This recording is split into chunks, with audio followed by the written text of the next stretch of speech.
वेदाहमेतं पुरुषं महान्तं आदित्यवर्णं तमसः परस्तात् तमे विदित्वाति मृत्युमेति नान्या पन्था विद्यते अनाय। ॐ संगच्छध्वं संवदध्वं समो मनांसि जानतां देवा भागं यथा पूर्वे संजानाना उपासते। प्रेम से मिलकर चलो, बोलो सभी ज्ञानी बनो, पूर्वजों की भांति तुम कर्तव्य के मानी बनो, पूर्वजों की भांति तुम कर्तव्य के मानी बनो। ओम शांति शांति शांति।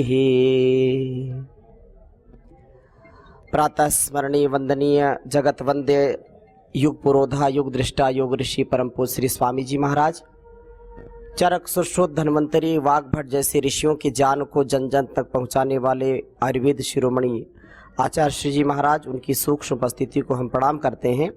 और यहाँ आज दादरी के इस पवित्र प्रांगण में पतंजलि परिवार दिल्ली जो बहुत ही योग से युद्ध के, शांति से क्रांति के, संघर्ष सृजन और सेवा के, समर्पण के, योग के, अध्यात्म के कार्य में परम पूज्य स्वामी जी महाराज के आदेश निर्देश उपदेश को आत्मसात करते हुए जो निरंतर अहर्निश सदा ही जो गुरुदेव का उद्देश्य है उसको हम सबको मिलकर के पूरा करना है। हम सबके जीवन में एक अत्यंत शक्ति का, अत्यंत भक्ति का, अत्यंत समर्पण का, मतलब जिसकी हम क्वांटिटी तय नहीं कर सकते हैं, वो सामर्थ्य हमको ईश्वर ने दिया है कि हम अपने जीवन को जिस ओर हम ले जाना चाहते हैं वह हमारे अत्यंत निकट होता है और हम उसको जितना जितना जानते जाते हैं, पहचानते जाते हैं, उसकी शक्ति और उतनी बढ़ती जाती है। दो प्रकार के जीवन में ज्ञान होते हैं, बोध होता है और एक प्रतिबोध होता है। एक बोध है, दूसरा प्रतिबोध। जब हमारे जीवन में केवल लौकिक सुख या लौकिक जो ज्ञान है, भौतिक ज्ञान है, उस ज्ञान को हम बोध कहते हैं। क्या कहते हैं? बोध कहते हैं लौकिक ज्ञान को। और जो ज्ञान इस लोक का भी नहीं है, किसके साथ कैसा व्यवहार करना, कैसा बर्ताव करना, कैसा बोलना, कैसा नहीं बोलना, क्या खाना, क्या नहीं खाना, कहाँ बैठना, कहाँ नहीं बैठना, ये जब हम नहीं जानते हैं तो उसको अबोध कहते हैं। क्या बोलते हैं? अबोध। बोध और अबोध। छोटे बच्चों को क्या बोलते हैं? ये बच्चा अबोध बालक है, अबोध बालिका है, इसको बोध नहीं है। और कहो किसी के सिर पर बैठ जाए, वो कहो जो है कुछ जो नहीं खाना वो भी खा जाए, है कि नहीं, जो नहीं करना वो भी कर जाए, तो वो होता है अबोध। लेकिन जिसको संसार का बोध होता है वो व्यक्ति इसको भाई बोध है। लेकिन इससे भी आगे एक ज्ञान की परंपरा है जिसको आत्म ज्ञान हो गया है। एक संसार का ज्ञान, भौतिक ज्ञान, एक ज्ञान है जो अंतर का, आंतरिक ज्ञान, अध्यात्म का ज्ञान, प्रकृति, परमात्मा और आत्मा का ज्ञान जिसको होता है वो प्रतिबोध कहलाता है। क्या कहलाता है? प्रतिबोध। अब हम संसार के व्यवहार में दुखी भी होते हैं, संगठन के कार्य में दुखी होते हैं, घर परिवार के कार्य में दुखी होते हैं। क्यों? क्योंकि हमको बोध जब होगा और प्रतिबोध नहीं होगा तो दुख होगा। जिस दिन हमको प्रतिबोध हो जाएगा, मैं एक व्यक्ति नहीं हूं, मैं उस परमात्मा की संतान हूं, मैं एक आत्मा हूं, ना मुझको सुख दुख, लाभ हानि, जय पराजय, मान अपमान, चाहे निंदा चाहे स्तुति, चाहे उत्कर्ष हो चाहे अपकर्ष हो, चाहे उत्थान हो या पतन हो, मुझको अपने कर्तव्य से, योग के पथ से, अध्यात्म के पथ से, गुरु के पथ से, मानवता के पथ से, अपने उत्तरदायित्व के पथ से कभी भी विचलित नहीं होना। This is our divine duty. ये मेरा दिव्य कर्तव्य है कि जो परमात्मा ने मुझको सामर्थ्य दिया है, जिसके लिए गुरु ने, जिसके लिए उस विधाता ने मुझको चुना है, उस कार्य से मुझको कभी समझौता नहीं करना। ये दुख सुख तो एक पल का खेल है। ऐसा यदि प्रतिबोध हो गया, ऐसा यदि ज्ञान हो गया, तो व्यक्ति वही महान बन जाता है।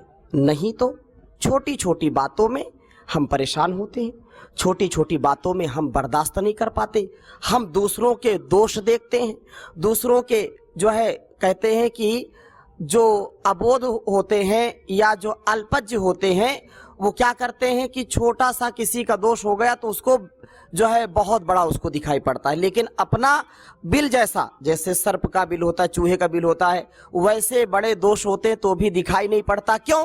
क्योंकि अविवेक का, अज्ञानता का और अहंकार का पर्दा इतना बढ़ जाता है कि घर में भी घर टूट जाते हैं, घर बिखर जाते हैं, संगठन संस्थान टूट जाते हैं।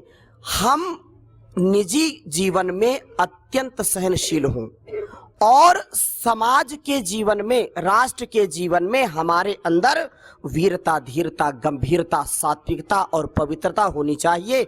हाँ, यदि कहीं दोष आ जाए, वाणी का दोष हो गया, कहीं पर यदि कुछ व्यवहार का दोष हो गया, तो जो क्षम्य है, जिसको हम क्षमा कर सकते हैं, जिससे बहुत बड़ी हानि नहीं है, तो उन चीजों को हमको जब ध्यान में रखते हुए कार्य करते हैं, तो आप देखो कि बचपन से हमारे जीवन में कितने दोष आते हैं, आते कि नहीं? तो माता पिता क्षमा करते हैं ना।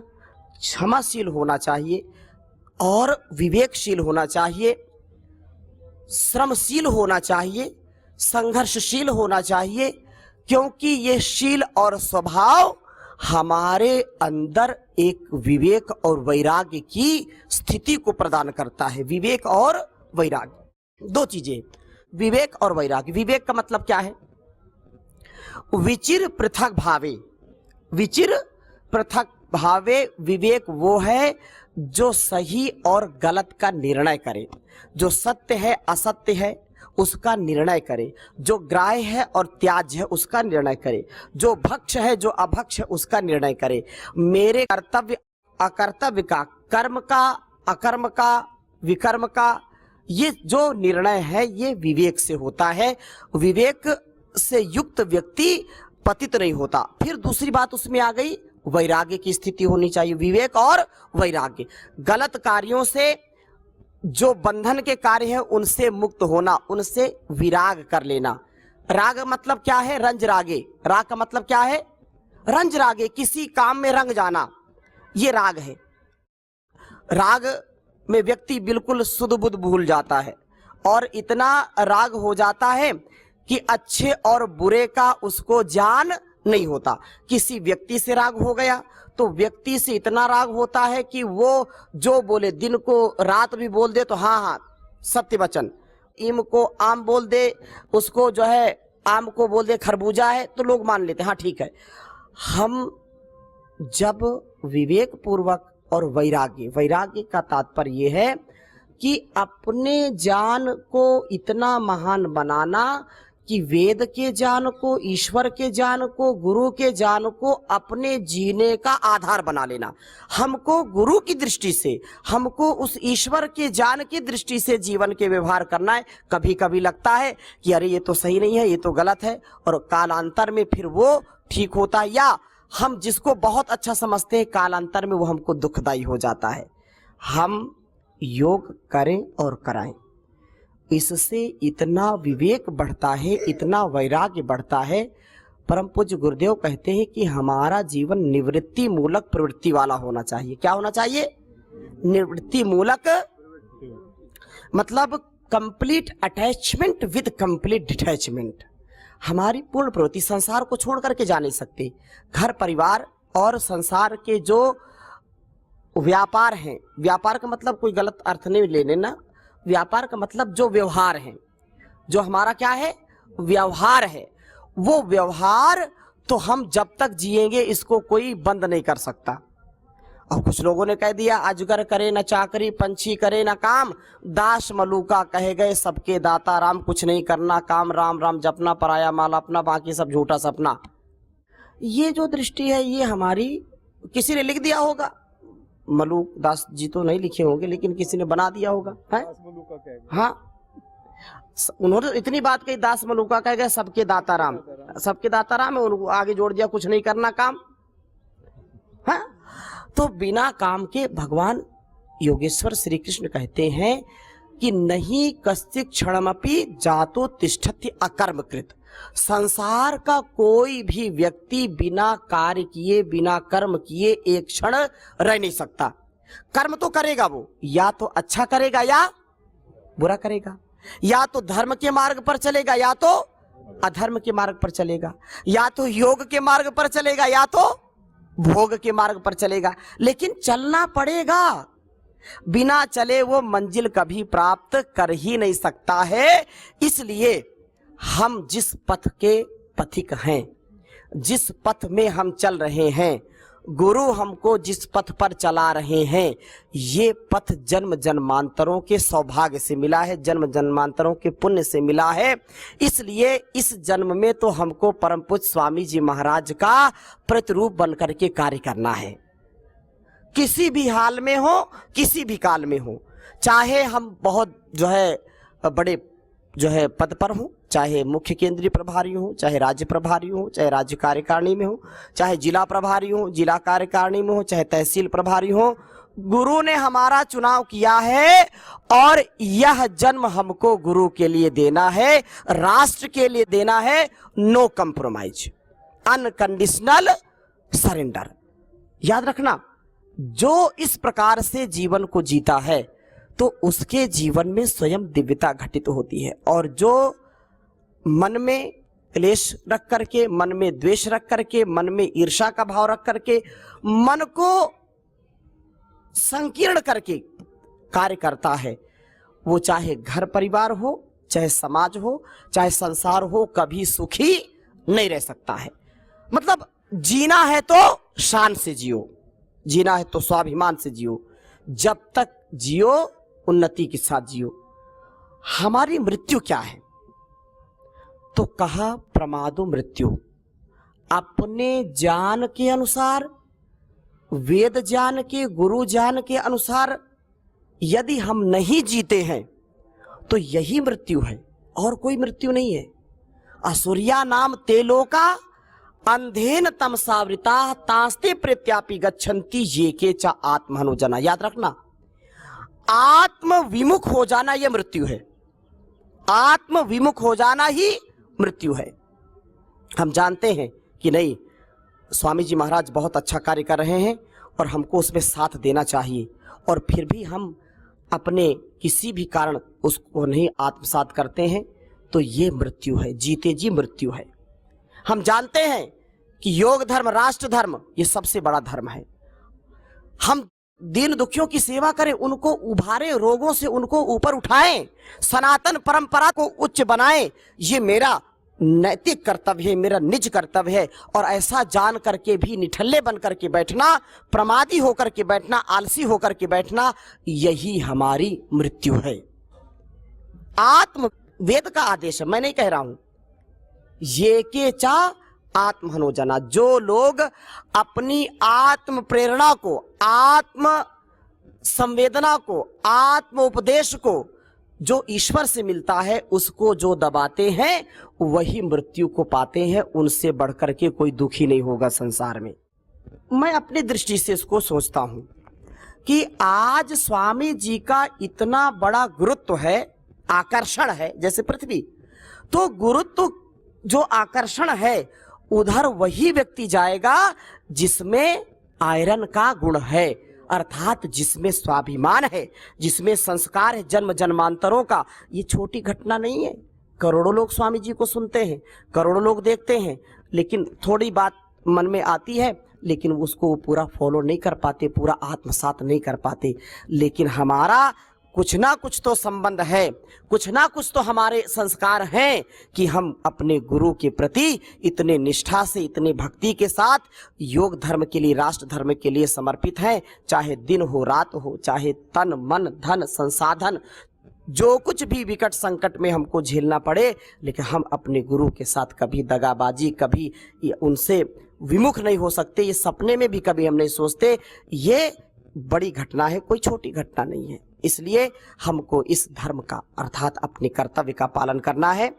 और कोरोना काल के बाद देश और दुनिया में रोगों का एक बहुत बड़ा सैलाब आया है, जिसकी हम कभी कल्पना नहीं कर सकते, और आगे पता नहीं और क्या क्या ना आ जाए। कोरोना का किसी ने मन में कभी विचार किया था क्या? कभी कोई विज्ञान, कभी कोई ऐसी भविष्यवाणी हुई थी क्या? अरे बाद में लोगों ने किया, हाँ यहाँ लिखा, वहां लिखा, ये लिखा। वो कितना उसमें सत्य है वो अन्वेषण विषय हो सकता है, उसमें कितना अन्वेषण कर सकते हैं, रिसर्च का विषय हो सकता है। परंतु हमारे ऋषियों का जो ज्ञान, उसका संसार में कोई भी जोड़ नहीं है। कितनी महामारियां, कितनी बीमारियां आती रही हैं, लेकिन भारतवर्ष में उसका उपचार सदा से ही रहा है। हम इस ज्ञान को जी रहे हैं, और हम सब से जितने लोग बैठे हैं, हजारों लाखों करोड़ों लोगों के जीवन का परिष्कार होने वाला है। किया है आपने, कर रहे हैं, और आगे पता नहीं अंतिम श्वास तक कितना और करना है। इसलिए बिना किसी निराशा के, बिना किसी हताशा के हमारा जीवन किसी के काम आए, इससे बढ़कर के पुण्य का काम क्या हो सकता है। बहुत सुंदर बात कही। किसी के काम जो आए उसे इंसान कहते हैं, उसे इंसान कहते हैं। पराया दर्द अपनाए उसे इंसान कहते हैं, उसे इंसान कहते हैं। पथिक जो बांट कर खाए उसे इंसान कहते हैं, उसे इंसान कहते हैं। किसी के काम जो आए उसे इंसान कहते हैं। पराया दर्द अपनाए उसे इंसान कहते हैं, उसे इंसान कहते हैं। हमारे अंदर इंसानियत हो, हमारे अंदर देवत्व हो, और आज इस बात को आप स्वयं अनुभव कर रहे हैं। आपके जीवन में, मेरे जीवन में जो घटनाएं घटी, और आज हम इस निष्कर्ष पर पहुंचे हैं कि अगर हम भला करेंगे तो हमारे साथ कभी दुनिया की कोई ताकत बुरा नहीं कर सकती। हाँ, कभी मन में आ जाए, अरे इसने हमारे साथ ऐसा कर दिया, वैसा कर दिया, ऐसा हो गया, ये हमारी अल्पज्यता है, ये हमारा अविवेक है। क्यों? क्योंकि ईश्वर के यहाँ देर है अंधेर कभी नहीं है, हो नहीं सकती। वो जितना हम एक व्यक्ति को भी योग सिखाते हैं और उसके जीवन में जो दिव्यता आती है, उसका परिणाम हमको मिलता है। अगर किसी को हमने योग सिखाया, वो रोग से दूर हो गया, अपने घर को उसने स्वर्ग बना दिया, तो जितना उसके अंदर प्रसन्नता, जितनी दिव्यता उसके अंदर है, उतना हमारे जीवन में भी आएगी। इसमें कोई संशय शंका नहीं करनी चाहिए।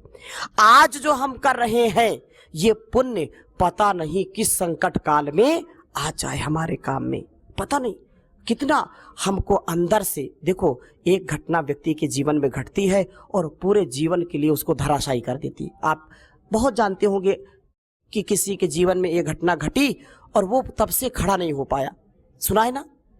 ये घटना घटी और वो व्यक्ति पूरा टूट गया, घर परिवार बिखर गया। अब दो यहाँ पर और भी कई लोग हो सकते हैं जीवन में, वो सबकी बात नहीं मैं करता हूँ, ये वही मैं बोल रहा हूँ। ये हमारी माता सरिता जी नौजवान बेटा जिसका जो एक घर का चिराग, और उसके जो है नौजवानी में वो देश के लिए शहीद हो गया, क्या उसके घर में बीती होगी, कंधा दिया। तो लेकिन गुरु भक्ति, योग की शक्ति और जितनी सेवा, उससे उनको आत्मबल, उनको जो प्रेरणा, उनको जो शक्ति मिली, वो एक पल के लिए भी निराशा नहीं, हताशा नहीं, ईश्वर का जो विधान है उसको स्वीकार किया। हमारे आदरणीय डॉक्टर साहब गुलिया जी, पिछले महीने अभी एक्सीडेंट इतना भयंकर हुआ, छोटे छोटे एक्सीडेंट में लोग गिरे और उनके जीवन की लीला समाप्त हो जाती है। बस थोड़ा सा झटका लगा और गए। दोनों पति पत्नी गाड़ी में जा रहे थे, भयंकर एक्सीडेंट हुआ, गाड़ी बिल्कुल चूर चूर हो गई। लेकिन ईश्वर की कृपा, गुरु की कृपा और जो निष्काम भाव से, निश्चल, निष्कपट, निरहंकार भाव से जो उन्होंने सेवा की, आज आपके साथ बिल्कुल स्वस्थ हैं और धर्मपत्नी भी स्वस्थ हैं। क्यों? क्योंकि जो पुण्य का हिस्सा है वो हमको पाप से, दुख से, विकट संकट से हमारी रक्षा करता है, कवच बन जाता है। हम निर्लेप भाव से जब काम करते हैं तो हो सकता है मेरे से त्रुटि हो जाए, मैं आपके कार्य का मूल्यांकन ठीक ना करूं। अरे तुम ठीक नहीं करते, आप भले ही बहुत ईमानदारी से करो, हम डांट फटकार दें, करते हैं कि नहीं करते? अरे भाई ये ठीक व्यक्ति नहीं है, मूल्यांकन हमने गलत कर दिया, अवमूल्यन कर दिया, डिमोलाइज कर दिया।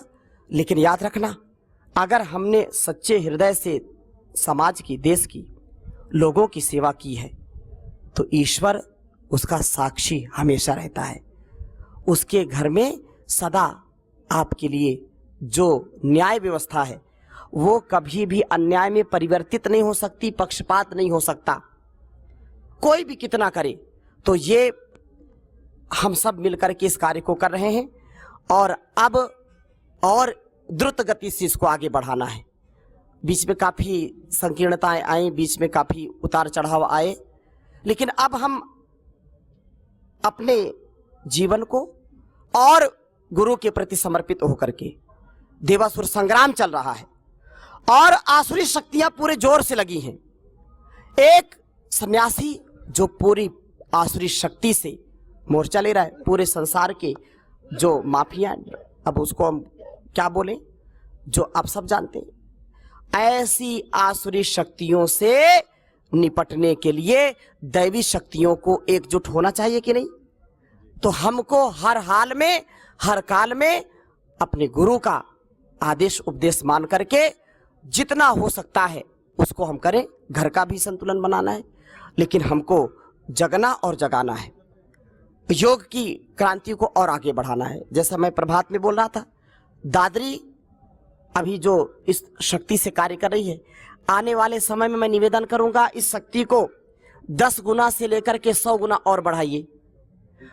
आने वाले समय में ऐसा परिवार ये बन जाए कि एक आवाज में आपके हजारों लोग इकट्ठे हो जाएं, हजारों लोग। आप अपने तहसील को, ग्राम पंचायत को, वार्ड को, नगर को, डगर को योगमय कर दीजिए। ये सनातन की पुकार है, ये परिवर्तन का समय है, अभी नहीं तो कभी नहीं। अपने योग कक्षाओं को उत्सव बना दीजिए। योग कक्षाओं में पूरे आनंद के, पूरे उत्साह के साथ पूरे जो है परिवार को बुलाइए। जिस दिन रविवार हो तो उस दिन पूरे घर भर को बुलाइए कि सबको आकर के योग करना है, कराना है। यजन करिए, भजन करिए और अधिक से अधिक लोगों को जोड़ करके पूरे प्रामाणिकता के साथ भाई बहन मिलकर के, 5-6 संगठन मिलकर के इस कार्य को आगे बढ़ाना है। और उसमें किसी प्रकार की कहीं कोई त्रुटि है, कोई बात है, तो बैठ करके मिल करके चर्चा करके अपने ध्येय को, क्योंकि जो हमारा ध्येय होता है उसके लिए हमको बहुत कुछ तप करना पड़ता है, खपना पड़ता है, हमको पल पल जीना पड़ता है। अब लगातार ये सभा का कार्यक्रम, योग शिविरों का कार्यक्रम कई दिन से चल रहा है, पूरी टीम लगी हुई है। पूजा दीदी का भी आगमन होने वाला है, तो हमारी माताजी भी लगी हुई हैं। तो सब लोग क्यों लगे हैं?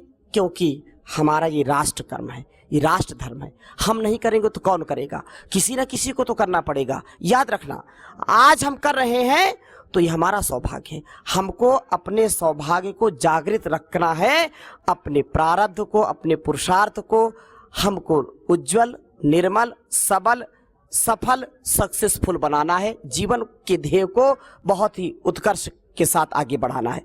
और जो हम करें उसको फैलाने का भी कार्य करें, लोगों में चर्चा करें। हम रोज कम से कम जो उत्तरदायित्व लें, हम ठीक है जानते हैं समझते हैं कि भाई घर को पूरा छोड़ नहीं सकते, जिम्मेदारियां हैं, लेकिन ईमानदारी से 1 से 2 घंटे संगठन के लिए लगाएंगे, योग आयुर्वेद और स्वदेशी के लिए लगाएंगे, भारतीय शिक्षा के लिए लगाएंगे, तो आप 1 महीने में 60 घंटे लगाएंगे। लगाएंगे कि नहीं लगाएंगे? 60 घंटे यदि आप लगाते हैं किसी कार्य को, किसी अनुष्ठान के लिए, तो वो सफल होता ही होता है, उसमें कोई संशय नहीं। सप्ताह में 2 दिन 3 दिन तो घर से बाहर निकल जाइए, महीने में 2 4 10 दिन तो बाहर निकल जाइए। इससे आप देखेंगे कि पूरा ये दिल्ली, पूरा एनसीआर जागृत हो जाएगा और बहुत ही यशस्विता के साथ आप कार्य को कर पाएंगे। अब देखिए आज पूरा परिवार बैठा है, 2 4 लोग नहीं है, वो भी अपने जिम्मेदारी में लगे हैं, तो एक उत्साह है, एक उमंग, नहीं मुझको ये करना चाहिए और करना ही है और कोई दूसरा उपाय नहीं। ये कार्यम व साध्यम देहम व पातेयम, ईश्वर ने हमारा चुनाव किया है तो हमको इससे पीछे नहीं हटना और एक दूसरे को उबारते हुए, एक दूसरे को गिराते हुए, पछाड़ते हुए, टांग खींचते हुए कभी भी ना घर परिवार उठता है, ना संसार में कोई उत्कर्ष होता है। जहां सुमति तहां संपत्ति नाना, जहां सुमति तहां और जहां कुमति तहां विपत्ति निधाना। तो सुमति के साथ, संगति के साथ, यश कीर्ति के साथ आगे बढ़ें तो बहुत ही अच्छा होगा। और बच्चों को भी, क्योंकि योग से हम उनको आरोग्य देंगे। ये बहुत बड़ा अभियान है, बहुत बड़ा ये अनुष्ठान है।